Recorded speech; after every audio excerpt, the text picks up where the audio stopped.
Hello and welcome. These are horse racing selections for Thursday, the 9th of February. I am Flat Cap Callum and I'm hoping you are all very, very well. Alright, I'm going to try and keep this brief. I say this sometimes and it never is. I will try and keep it brief. Quiet day for Thursday as far as I would see it. 5 meetings but not a huge amount of value.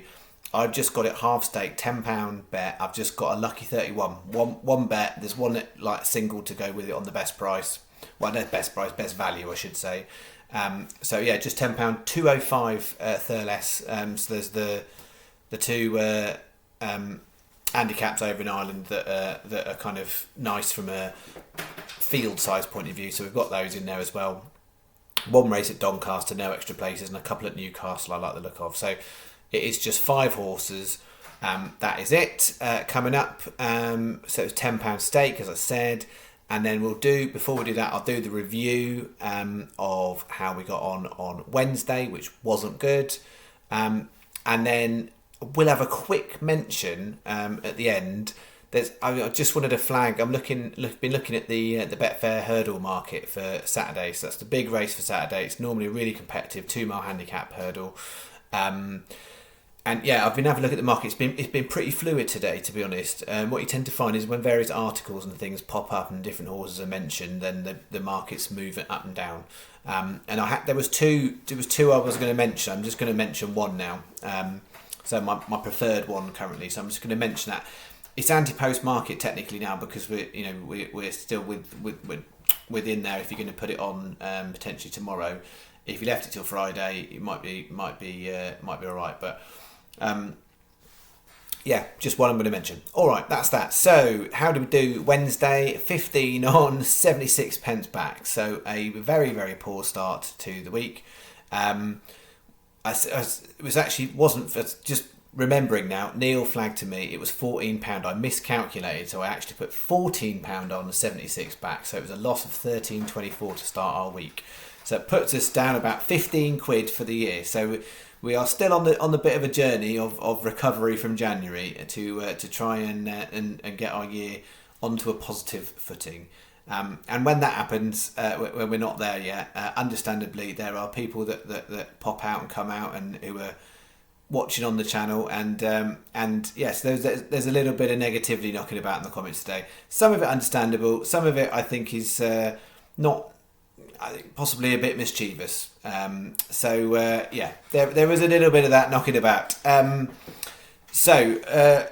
What did you guys get the horses? Trying to remember what I'm doing. I've got too many horses knocking about my head. Okay, so what do? We started here. Cape Gentleman wasn't very good. Jumping Duty, but was the best horse of the day. It went right into single figures as I thought it might do, and then weirdly went to 20-1 before the off. Ran a great race from the front and was only beaten by a horse by 3/4 of a length. So it was a nice second place. Sadly though, nothing to go with it. True Artist I was really disappointed with. Harry's Hottie ran a decent enough race but was only 5th, and we were only paying out top 3, and that was despite the fact that one got massively backed in. So just 76 pence back for bet 1.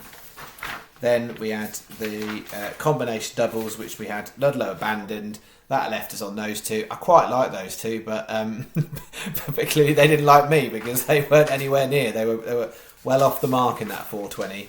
And then we finished on this bet, which was quite interesting. Verbal Sparring went off 9-1 in the end, and I think it was just about coming into contention when the jockey seemed to exit stage right and fall off the horse. So really frustrating.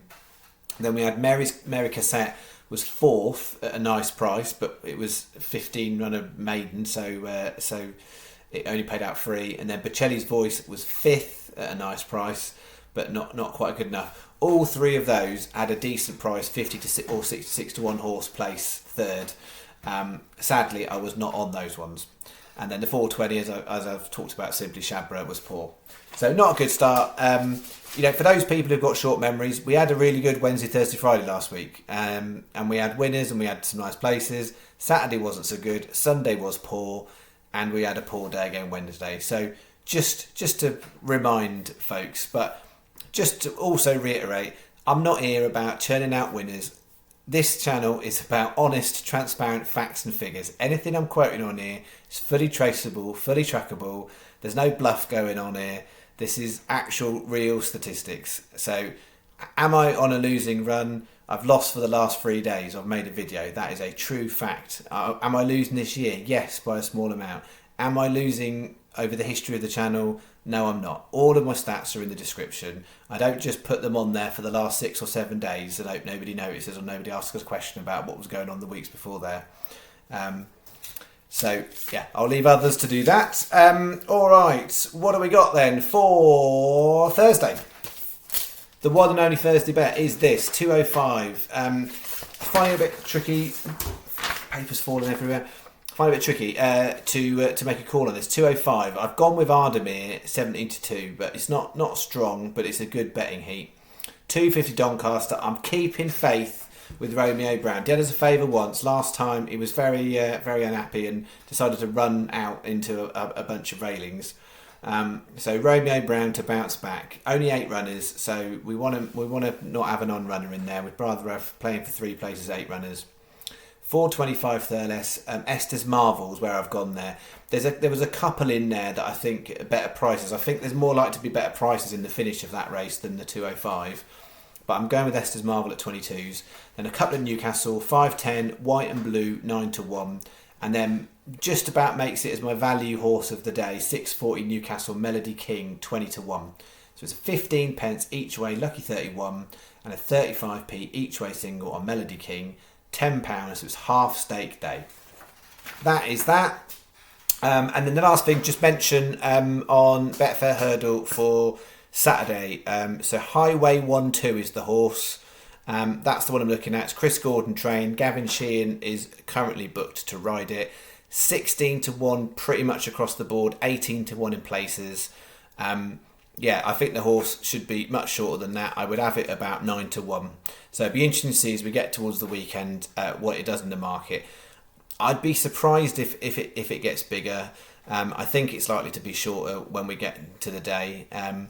But yeah, I think the horse, if you actually look when it won, I think on the penultimate start, it beat a decent field by a decent amount. And I think last time out, it didn't do itself justice. So to bounce back, I think it's a very competitive race, but I actually think there's a lot of mileage in that horse's current handicap mark. So that's the one for me at the current prices.